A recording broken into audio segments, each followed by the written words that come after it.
Another attack on traditional families. Let's have a look. Hello everyone, Florian here and welcome to another episode of HeiseSays. Grab your cup of coffee today and let's check out this article, which I would argue is another slow little chipping away at traditional families and traditional gender roles in those families. Now if we have a look here, experts reveal the tax benefits. Oh yeah, that's how you make your relationship decisions. It's maximizing your tax fucking benefits. As Aussie couple refuse to join bank accounts even after 8 years and 2 children. I mean, okay. If you're married, it should all be together. Okay, you should have one bank account. Look at Dave Ramsey. You know, when you become a couple, that's it. Boom, you're an alliance forever. It's you two with each other's back against the world. Now, traditionally, you'd have the primary breadwinner, which back in the day was the husband, and then the wife would stay at home and be the homemaker and raise the kids. Now, sadly, that's a luxury these days. You can't really afford to do that. It's not that, well, sure, I think it has fallen out of fashion with some people, but a lot of it want it back, and you can't do it because you both need to work just to get by. And I mean, now you can swap it up. It can be the wife as the primary breadwinner and the house husband at home raising the family. You know, okay, I would argue there's still some stigma, but that's usually coming from children, not from other adults. Most of them appreciate the, I don't know if being at home would be any less stressful or at work or more stressful, just different types of stress. But this separating bank accounts and transferring money to each other, perhaps it's different with me and my wife because, you know, Rachel got rid of her bank account after we got married. She was never using it. She didn't need it. And you know, we were married. We were a couple. We were husband and wife. It all goes together. That's what happens. You take responsibility for each other. You've got to work together as a team to get ahead, as a family unit, and build your future together.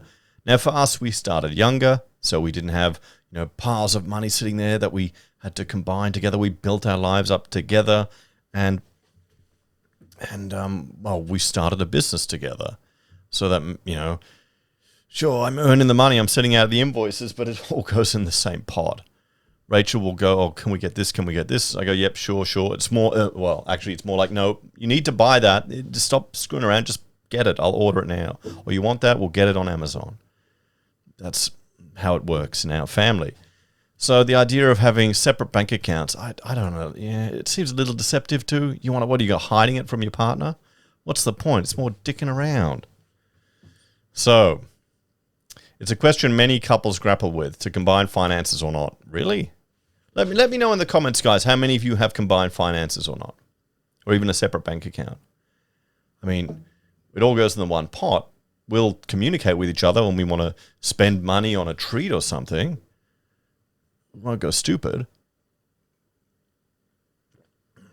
After 8 years and 2 kids, Lavinia and Brad have got this common source of domestic dispute well and truly figured out. Well, how is it a source of domestic dispute?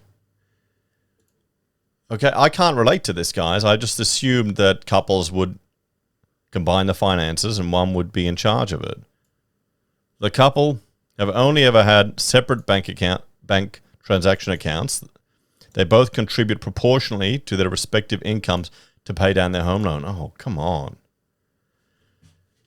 Any remaining individual income goes straight into their individual accounts. So what, do they have different investments? What's the point? I don't get it. I mean, oh, boy. Don't you want your investments all to be combined so the tax benefits everything gets split? A financial expert has weighed in on their approach and shared some of the pros and cons of keeping bank accounts separate. Revealed to Yahoo Finance. Could be fiscally beneficial path when it comes to tax time. Okay, come on. No, when you're getting married, that's it, okay? I know it's all this modern shit to get divorced. No, it's meant to be, you're together through it all. That's it. Okay? None of this dicking around like previous generations and all the problems they screwed up. We can do it better now. We've seen their mistakes. They contribute equally to household expenses, groceries, childcare, and bills from those separate accounts. They then pay for their own personal expenses, other than Brad paying all the car costs. Well, no, it's not fair. He's paying for everything, since he's the main user because of his work as an electrician. I mean, okay, is this... Here's the question. Well, they've had 2 kids, so how late in life have they gotten together? Only 8 years, 2 kids. So could this be a later in life relationship where they're already established and they're coming together? Now, that's challenging, and I think that's happening more and more often nowadays, where both parties are coming together with, maybe one has substantial wealth, the other one doesn't.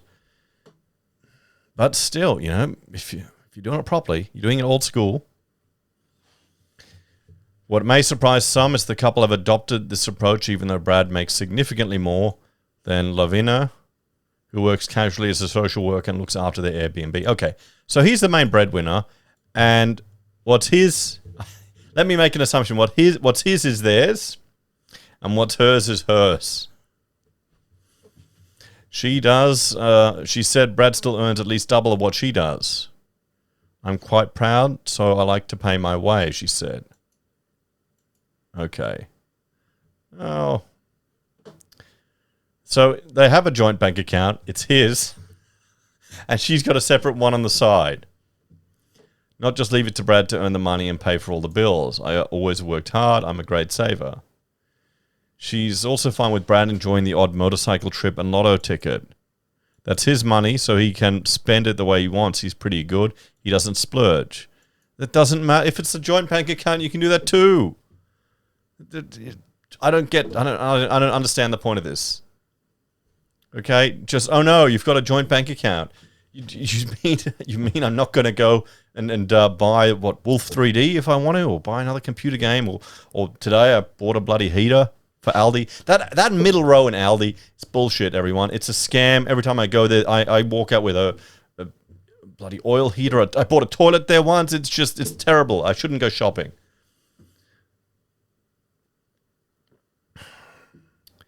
The couple could keep things reasonably flexible. Sometimes if the kids are sick and I can't go to work, she said, and as a casual worker, you don't get all the benefits you would as a permanent. I don't get the point of this. Brad has always said if I'm short or if I don't earn much that week, he would transfer me money. Yeah, okay. They already have a combined bank account. It's his bank account. That's the combined one. Then hers is her contributing to the family, which good on her for doing, and the rest is her spending money. Just to cover my expenses, which is really my set amount that I transfer to the mortgage every fortnight. Okay. Yeah, okay. I mean, if it works for them, it just seems way too complicated. I don't know. What do we have? We've got business in one bank, then personal in another bank, and then another combined account there for the mortgage, and then all the investments. It's all combined. It makes it so much easier, particularly with all the shares under both names. So it just splits down the middle. Joint saving versus offset account. How best... Oh, come on. Okay, this is the advert here. Let's see what they have to sell us. They do share an offset account to pay down their mortgage. Then why isn't everything in the offset account?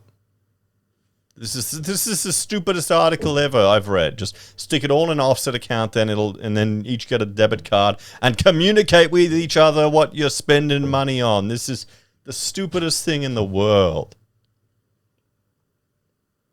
So do they each have? They've got the combined offset account, and then each have a splurge account. Is that what it is? I'm not even going to go through this shit, guys. To be honest, oh, come on. Slashing tax bills with separate savings. What's this? It's looking to reduce the amount of money they hand over tax time. This can be done by putting the majority into the account holder of the person who has the lowest tax rate. What? Okay, so you put your $100,000 into the person with the lowest tax rate, so you're paying slightly lower tax on the interest you get from that over the year. Okay, whoop-de-doo. I mean, shit, guys. Is this the miracle trick here? Okay, I mean, sure. But then,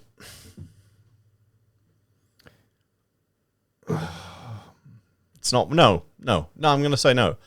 Stuff that. You shouldn't be. Let's talk about this, okay? I'm gonna go full Dave Ramsey here.